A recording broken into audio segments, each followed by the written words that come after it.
and we're going to cross live to Paris. James's report just now mentioned Liv Green. She's a modern pentathlete who's also Jo Choong's partner, watching on as he competes in the modern pentathlon. So Liv, as a pentathlete, first of all, how do you rate Team GB's chances?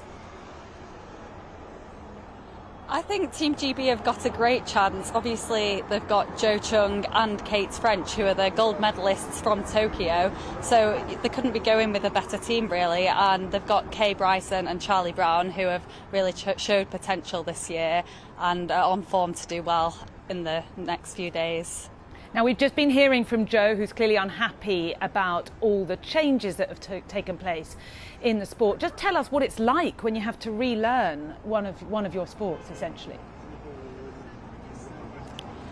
It's really crazy because I've been training pretty much for these 5 sports. I'm 24, I've been training for them for 10 years and I've not quite made this Olympics, and now suddenly the whole format of the sport is changing. I won't ever do a pentathlon with riding again, and I've learned to love riding. I've picked it up and developed it over the past few years, and it's going to be a really strange change, but hopefully we can embrace it and it will be for the better in the end. It sounds like you want to continue, but I know Jo said this might be his last games. Does that make watching it pretty emotional for you?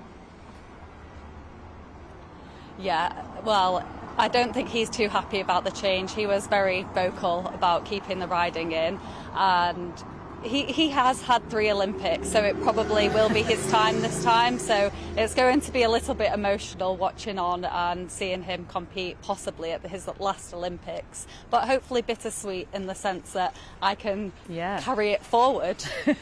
I was just going to say, it's over to you now. And what's it like? We're all armchair Olympians back here at the moment. You get a lot of sudden attention, don't you, when you're on BBC One competing? What's that like for people like you and Jo, who've been training for so many years?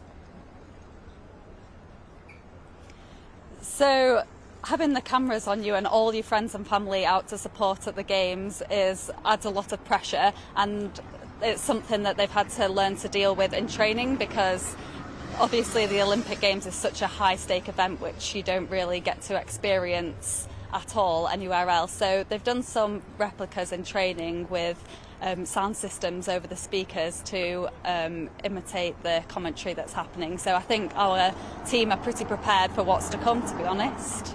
That is fascinating. Liv Green, enjoy, won't you, watching, and we'll watch you with interest for the next Olympic Games. Very good. All the very best to you. Thank you. Right, let's go straight to the weather with Nina.